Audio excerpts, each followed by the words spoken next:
অন্তরা, জি বলেন। আমার পা টিপা দে। এই টিভি রিমোট দাও। এক্ষুনি আনতেছি। এই যে রিমোট। এই যাও আমার জন্য পানি নিয়ে আসো। এক্ষুনি আনতেছি। এই নেন আপনার পানি। আমার জন্য এখনই 1 কাপ চা বানাও আর আমার জামা কাপড় সব আয়রন করো, যাও। আচ্ছা ঠিক আছে।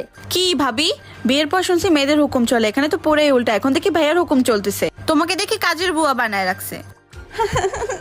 জামাই গোলাম, জামাই গোলাম, জামাই গোলাম, জামাই গোলাম, জামাই গোলাম। আহ, যেভাবে হোক ওনাকে একটা উচিত শিক্ষা দিতেই হবে। ভাইয়া, ভাবি কেন ভূতে ধরছে, তাড়াতাড়ি আসো। চল চল চল। এই কি হয়েছে তোমার? এই কি হলো আপনার? তোমার এত বড় সাহস, তুমি আমাকে মারছো?